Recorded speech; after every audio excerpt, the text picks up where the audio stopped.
Xenoblade Chronicles 2 is one of my favorite games of all time. The world building is deep and thorough while still being cohesive, the environments are beautiful and enhance the narrative, and some of the cast is among my favorite fictional characters of all time. The very nature of Allrest brings up some fascinating questions about personhood and identity that challenge how one might think of themselves. The character designs are beautiful, and yeah, there's a lot of fan service, and sometimes the art style clashes with itself, but all of them are at least memorable in some way and have clear inspirations that differentiate them from one another. But you want to know something about this game I've never really liked? The first time gameplay experience. Don't get me wrong, at its most optimized and at the deepest levels of understanding, the combat is super rewarding and fluid, and sure, there's some clear winners, but it's not like the game is completely unplayable even if you decide to go dumpster diving. However, I would not conflate that with the game being balanced in the slightest. The gap between the strongest and the weakest options in combat is kind of absurd, and there's a lot of times where one character's abilities are just a strictly worse version of another's.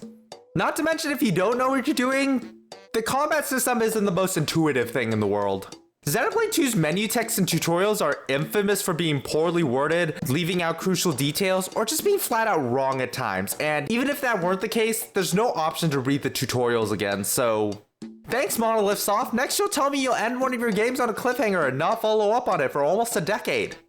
Oh wait, apparently my video ideas end up as punch down on the worst in slot options long enough to hit mid-rolls, which might say more about me than I'm willing to dive into right now because we have a child to bully. Chibi!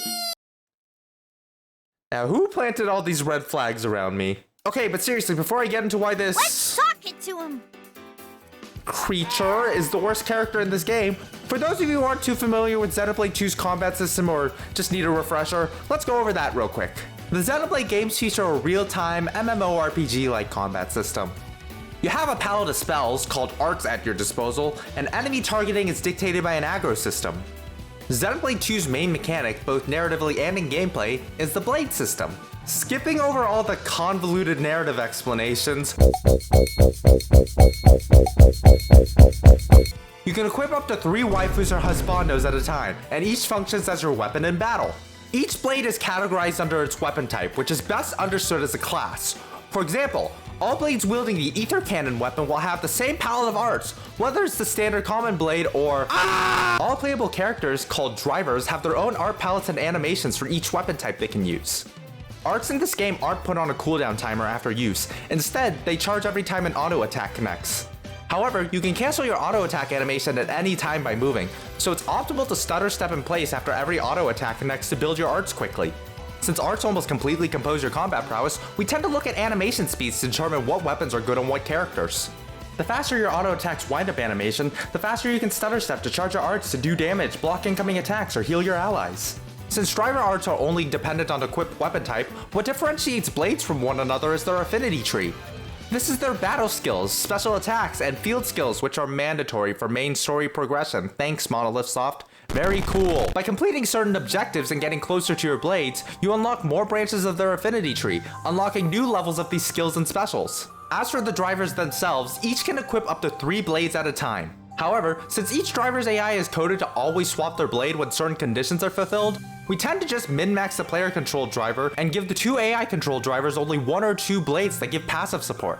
So, a blade better have something to justify their use on the player character, or else enjoy warming the bench with the 100+ gacha trash you're too lazy to release. Okay, that's probably enough of an explanation of how combat works in Xenoblade 2. And if you still don't understand, just play an 80+ hour JRPG, of which over 10 hours is cutscenes. That's not even including the second playthrough to unlock all the New Game Plus content. I'm sure you can fit that into your same person schedule between work obligations and a social life. Nah, let's be real, we watch VTubers, what social life? With all that out of the way, we can finally get to the main point of this video, Electra. Let's start with her weapon type, the shield hammers. These are supposed to be the bulky HP sponges, and their arts tend to center around aggro up and general tankiness.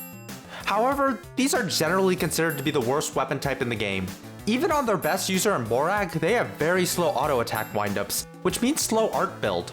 It's not any coincidence that if you look at the blade tier list, all the shield hammers languish in the lower tiers. In addition, all blades have anywhere between 1 and 3 aux core slots, which are equipables that give you bonuses, such as affecting your stats or increasing your damage under certain conditions. Obviously, having 3 of these is incredibly useful, and almost all the best blades in the game have 3 aux core slots. Inversely, many of the bottom tier blades only have 1 aux core slot, and Electra is no exception. So we're already off to a rough start between a bad weapon type and only 1 aux core slot, but then we look at our affinity tree. Every rare blade has 3 passive battle skills on their affinity tree, and once again, these can greatly affect a blade's viability. Take 2’s, undeniably one of the best support blades in the game. One of his battle skills is Kaiser Zone, which increases the damage dealt and area of effect of all party attacks by 120% under a very lenient condition. Or Mithra, whose foresight increases the accuracy and evasion of the entire party. So you might be wondering what Electra gets. Electra's first battle skill is Clingy Girl, which admittedly is not terrible. It increases her block rate by an additive 20% at max rank. With this in an optimal setup, you can reach up to a 78% block rate, which is one of the highest in the game. Blocking attacks in Xenoblade 2 halves incoming damage and negates any critical hits, so I'm not going to call this useless. It's just a shame that the meta for Xenoblade 2 heavily disfavors face tanks for reasons I'll get into later. Still, there's a world where on a more competent blade this could do something. But a more competent blade Electra is not, and it's only gonna get worse from here. Electra's second battle skill is Sparky Girl. Anytime Electra's driver gets hit with an attack, Electra reflects some damage back. Now, the menu says counters attack with 400% ether damage at max level. Does this mean that whenever Electra's driver takes damage, Electra deals 400% of that value back? Boom. No, because that would probably be good. Instead, it just takes 400% of the driver's ether stat and deals that back.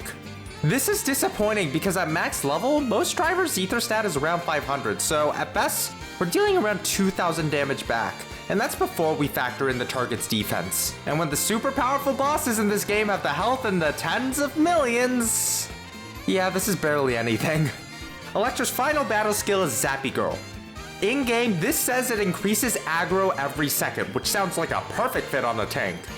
However, to get into why this is probably her worst skill, we're gonna have to delve into the aggro system itself. Aggro in Xenoblade 2 is complicated to say the least, but I'll try to simplify it here and leave the details as on-screen text. Aggro can generally be separated into 2 categories, normal aggro and volatile aggro. Normal aggro is based off of damage and healing done. The more damage you do and the more you heal, the more aggro you accumulate. However, all instances of damage also generate volatile aggro, which is based off your driver level, your class, and what art or special was used. Add these values together and you get the total aggro against a driver. There are conditions where both types of aggro can dissipate over time, but especially at the higher levels, that rate is negligible compared to the amount of aggro that's being produced. The damage cap in Xenoblade 2 is 999,999, and DPS character specials can consistently do well in the 5 or 6 digits for damage, which means throughout a battle, they're accumulating hundreds of thousands of aggro. This means that counterintuitively, tanks do an abysmal job keeping aggro compared to the DPS characters. This is why evasion strats are also favored over face tanks like Electra. If your DPS is just gonna take all the aggro anyway, you might as well focus on party-wide evasion so that aggro is a non-issue, you just dodge everything. With all that explained, how much aggro do you think Electra's Zappy Girl stacks per second for a tank blade? It'd have to be a lot to outpace the sheer amount of damage aggro the DPS is accumulating, right? Maybe something in the thousands to give Electra at least a chance of holding aggro for more than 2 seconds at the beginning of any fight? Well, it doesn't say in game, but Xenoblade 2 has been data mined for years now, so we can check this handy reference table and see that it's a whole 5 per second. Yeah, that doesn't mean 5%, it's a flat 5. Okay, let's just scroll down. That's at level 1. Surely it'll be more impressive than that. It's a whole 30 at max rank. Wow, what an upgrade. Mid-editing Capri here to remind you that you lose at least 75 aggro per second. So this skill doesn't help you gain aggro. You just lose it less quickly. Tank blade, by the way. Okay, but surely they at least gave her good specials, right? No, they didn't. Remember how I said that Xenoblade 2 has a damage cap of 999,999?